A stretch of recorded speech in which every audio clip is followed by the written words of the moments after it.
We start with a simple question. Does my pet really love me, or does she just want a treat? Obviously, she really loves us. Obviously, right? How do we know what's really going on in those furry little heads? Something is going on. And why is the question always, do they love me? Why is it always about us? Why are we such narcissists? I have a different question.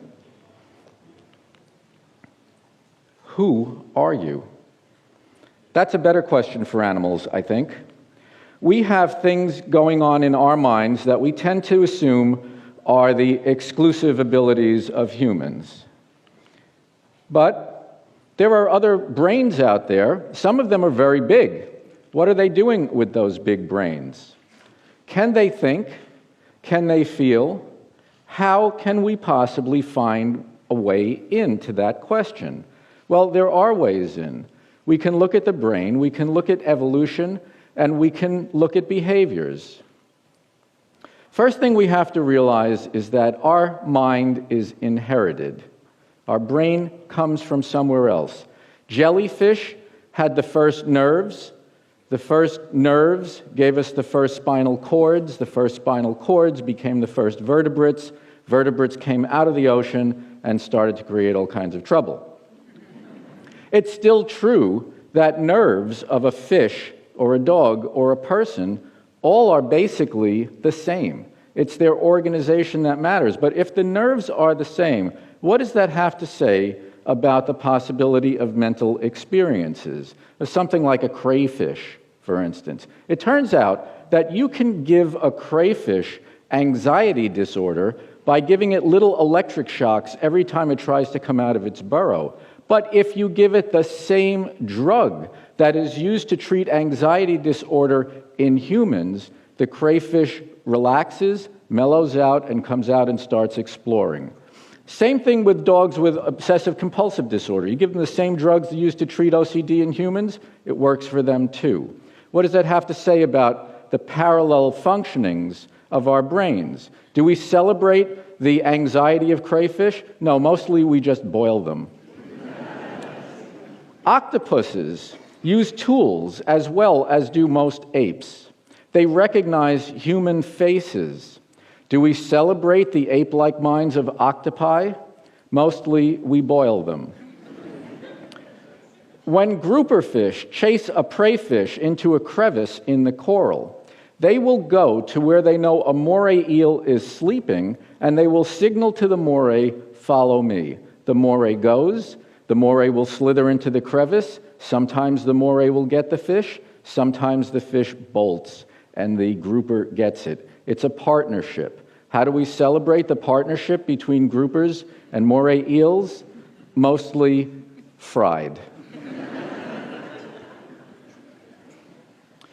Sea otters use stone tools, and sea otters take time away from their own doings to teach baby sea otters what to do. Chimpanzees use tools, but chimpanzees don't take time to teach.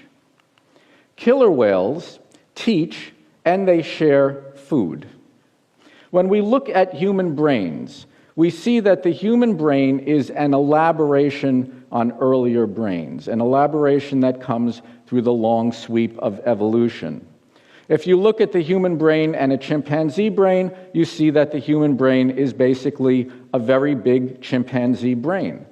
It's big, at least, so we can retain a certain insecure sense of our own superiority, which is the main thing that matters to us. But there's a dolphin brain. Bigger, more convolutions. What is it doing with that brain? We can see brains, but cannot see minds. Yet we can see the workings of minds in the logic of behaviors. These elephants, in this family of elephants, they have found a shady patch under the palms. That's a good place to let the babies go to sleep. The adults are resting too, but they're just dozing and they're staying a little bit vigilant all the time. We make sense of that because they make sense of the world in similar ways. They look relaxed because they are relaxed. They've chosen the shade for the same reason we would choose the shade. These elephants don't look relaxed. No one would make that mistake looking at them. They seem alarmed. They are alarmed. There are dangers. There are people who hurt them. It turns out that if you record the conversations of tourists and you record the conversations of herders who sometimes hurt elephants, and then you play it through a hidden speaker, the elephants ignore the tourists, but they bunch up and flee in fear from the conversations of herders. They put different kinds of humans in different categories. They know what's going on. They know who their friends are. They know who their enemies are. They know who their family members are. They have the same imperatives that we have. Whether on land or in the sea, it's the same. Stay alive, keep your babies alive, let life continue. We see and understand helping. We see curiosity in the young. We see the bonds of family members. We recognize affection for what it is. Courtship is courtship. People sometimes still ask, but are they conscious? Well, when you get general anesthesia, you become unconscious. It means that all of your sensory input is stopped. You have no sensation of the world around you. That's unconscious. When you have sensation of the world around you, you are conscious. Consciousness is very widespread. Some people think that empathy is a very special thing that only humans have. But empathy is simply the mind's ability to match the mood of your companions. It's very useful and it's very important. You have to know what's going on around you, what everybody's doing. The oldest kind of empathy is called contagious fear. If you're with a bunch of companions and they suddenly all startle and leave, it's not very good for you to be standing there saying, "Hey, I wonder why everybody just left." Through evolution, empathy has been embellished as well. I think there are sort of 3 stages of empathy. There's feeling with another. I see you're happy, it makes me happy. I see you're sad, it makes me sad. Then there's sympathy. I'm sorry your grandmother died. I don't feel the same way that you do, but I sympathize. And then there is what I call compassion, meaning acting on your feeling for another.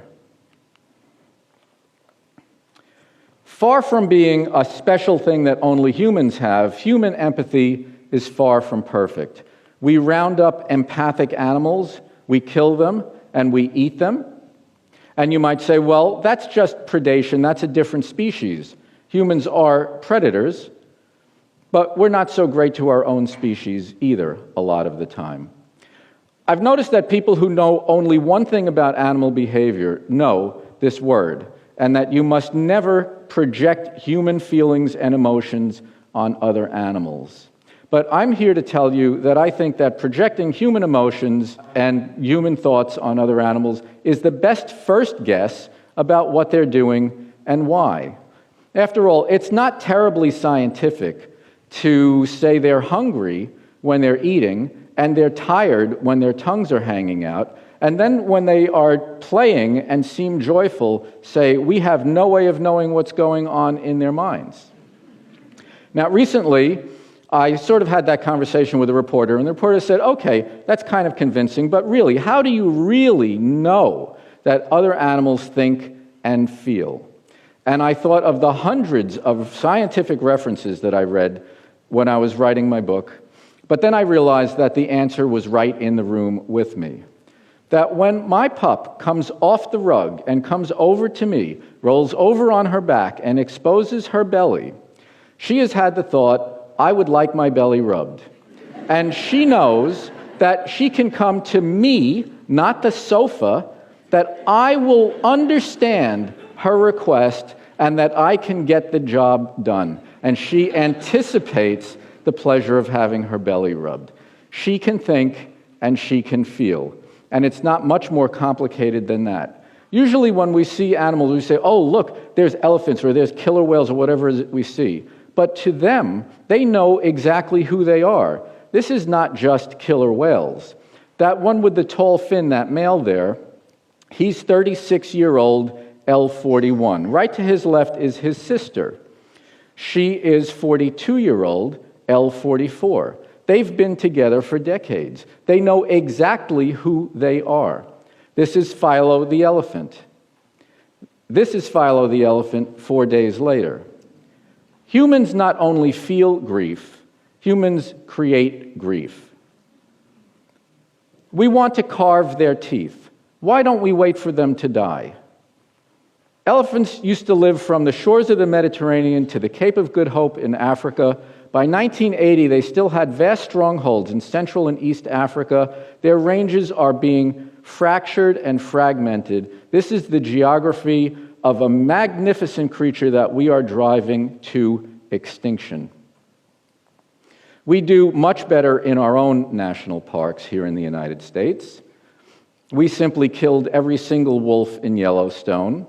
Then 60 years later, we brought them back because the elk had gotten out of control. Many thousands of people spent many millions of dollars coming to the park to watch the world's most famous wolves. These are the alpha trio of a very stable pack. That one on the right there is the breeding male. The one on the left is his mate. The other one is his brother. Then suddenly, wolves came off the Endangered Species Act. Congress took wolves off. The wolves went to the edge of the park. Those two were shot. The entire pack, which had been so stable, disintegrated into fighting and division. The alpha male of the most famous, most stable pack in Yellowstone lost his companions, his hunting territory, and his whole family. We bring them a lot of harm. One of the mysteries is, why don't they harm us very much at all? No free-living killer whale has ever hurt a human being. This one had just finished eating part of a gray whale that he and his family had killed, but those people in the boat had absolutely nothing to fear. This one had just eaten a seal that weighed as much as those people in the boat, but they had absolutely nothing to fear. They eat seals. Why don't they ever eat us? How is it we can trust them around our toddlers? Why is it that on more than one occasion, killer whales have returned to researchers who got lost in the fog and guided them miles to home? In the Bahamas, dolphins who were very familiar with Denise Herzing, a researcher there, and very interactive with her, suddenly got entirely skittish. What in the world was going on? Suddenly somebody on the boat realized that a person in the boat had died during a nap in their bunk. How could the dolphins have detected that one of the human hearts had stopped? And why would it spook them? These are the mysteries of other minds. In an aquarium in South Africa, there was a baby bottlenose dolphin. Her name was Dolly. One of the keepers was on a break having a smoke outside the window to the tank. Dolly was watching him smoke. She went over to her mother. She nursed for a couple of moments. She came back to the window and she released a cloud of milk that enveloped her head like a cloud of smoke.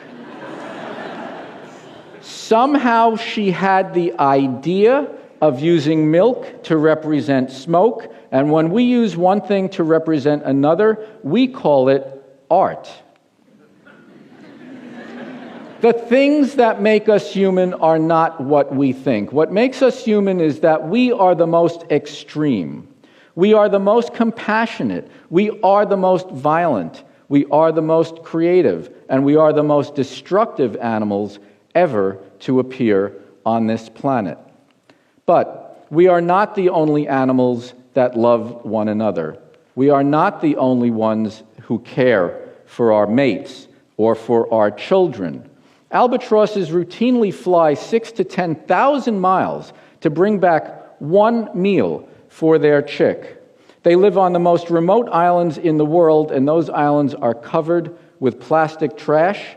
Into the sacred chain of being that gives life from one generation to the next is our garbage. Here is an albatross chick that was about 6 months old, was about to start flying. It died. It was packed with red cigarette lighters. This is not the relationship we are supposed to have with the world. But we, with our big celebrated brains, don't use them. Yet when we welcome new life into the world, we welcome them with pictures of animals. We don't paint cell phones and work cubicles on nursery walls. We want to say, look who's here with us. And yet every one of those, every one deemed worthy of being saved on Noah's Ark, is in mortal danger now. And the flood is us. We started with a question. Do they love us? We need to get outside ourselves a little bit and ask, do we have what it takes to simply let life on earth continue?